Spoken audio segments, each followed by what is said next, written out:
Normala kenyam kanal jala content barwani lingwaseme en walle. Shanga yan dangro de badek den kapai wero ronkina dangro udjen dangro de dech bana jusati bana kalinkel. Jawan yama bana ling barwai kemenana togre duaran ke South Sudan bana kula rwach kemendana togre loka kam SSPDF kene kume SPLIO anya nana gorno banyu ka yekel ke jen gwasmene. Mi jiram jidit gorono jin bi channel bi ñuane ko ken ke bi notification bell bi jetwine ko mete ko mi chebre gwas bi chamala shibeke ji mi jiram jidit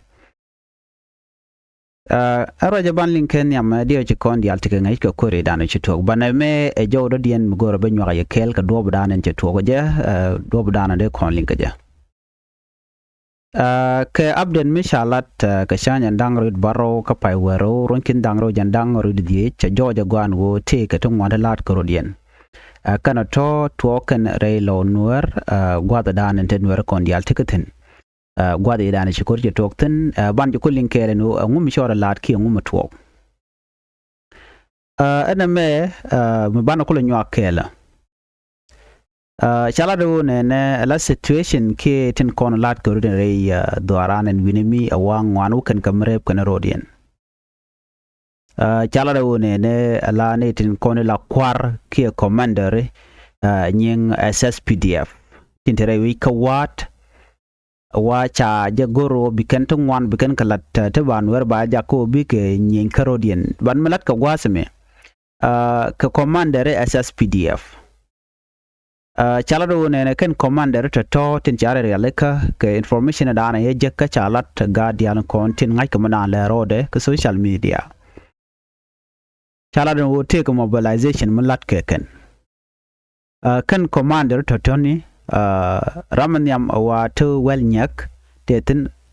ran walgak ran kot ramkel ke yidit jalo kot atem ramkel raman diodien jale patot kong kapading raman ngwandien biel badul kapading ram diodien wa Abraham Ladu kapading ram bakalien mo Anglikano kapading ne dang bakaleti wa te kamel herode kaka roye chakulat gwaseme no rany mide working it in conentere which in winemi usually she makir community ka woror county a Canadian content chala do nena then kwa mobilize SSPDF commander ka UI no de ka GN de kan de ni SPLIO forces tinte ka UI de kan ko yad match kan yat ka match yara ka match ka kwiko kan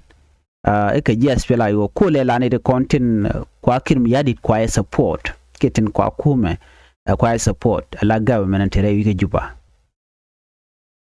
en mission mangai kon diala no shikuma SPLIO me shi wat chi kap na gwa sedan ki mentere lo nuer community tama ki lo nuer territory ngai kone shikan na ngok pinyo no nene chicken SSPDF chicken bu moy ko gwas ko be community be jadak ko na an lo nuer territory jan gwada dana to kuma SPLIO ke liuteten anon dora shalka me wat chire melin kone nene what wajen nike 2015 and what taping jan ke taping kirm yadit shenge chake bu japan ga je wa chiloinen to man che the long ko she bentet ka SPLIO ko che bentet kan wari ko jen gwada dana la tun wala mobilization alat ke tine kan woken ke tiat yer kan dorn wari kan editine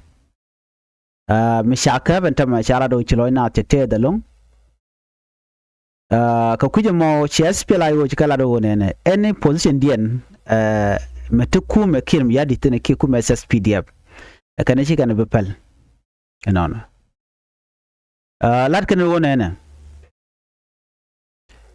mu kana shi wudu shalka me ki commissioner men ka ba ko bo la yimit kwet ngai kono kwen makwaje jaram yedana cha kwanye ni Dr. Regai Cook right now malat ke kuma SPLIO lat kana wo bikana watch bikana spele maigo kelio bare realika ka bikan gwad mo kelio bikana clear out ki bikana cap akan gur kana bikana spele ma ji kelio man ta ka pading payam kanyirol kanti no akan bikana deal which ko kan kon lat ko mobilization ka gur ge jeno banware ba ko kwot kordin ko jen dana gur ka by the way no de kan lat me ki jen lat kana all the time gur kan no de kan ka kwot in wari kan de tekelin ko jen dana gur ka ko re lo ke li gur jeno ba je deal wo ba je clear out ko kuma spilai go ba kam SSPD medan chinne to ngwan china right tin lo no Dr. Gai ko me we ka ko bo mukule te ko re la lar ken we coach an we ko la koy kuje dien an islo gana mo ko wade ngai kon dial mulude ana ano we ko jala kam dun ko dun yen wala jala shi na lat ke jor ko ken ano na ka ye jor ka ju yen go we ko na mo sha de lar no shi ren me de lar ana mala lat ke go me donga goje ka ba go lo we coach ana chika amal teten bane ti tele ka time ko bika kon pelika jene shane ne me buko na karen yale shumanta mo buko na karen yale kum kim yadi da dobe de wida kul kai ke jama jen andana la question na mo jo mandana kuna la right kwide so right now am right corner ke jen le lin corner me daro mo mentin war tiketin daro shalka mo lo nuar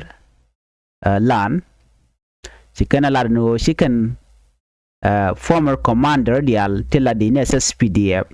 chicken ka gor kano bika deal jen ko te right now let kan mobilization ko ba nuarin content winimi ba ga jako ba ka mobilize ba ka bugo nyin ke di SSPDF ana mo ngulu mo nyud jeno dakane dornuari dakamo chote mo gam gor kana de tuk dornuari ko en mission jane kelu o biga dod nuar ke libu kena dek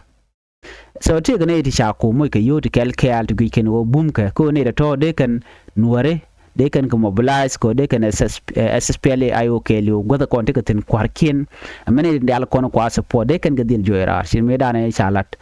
no kan nasir again the same thing right now gor ko let kana mo but chaluk lo nuar community ngo shabutok dai duaren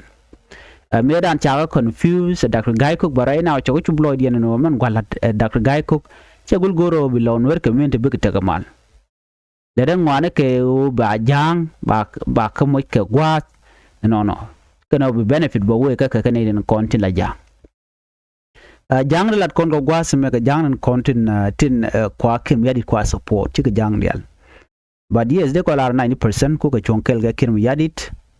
ba na merek so jen ta dan to ta mobilization lat ke je ko ba SPLA yo ba je joj re doran winimi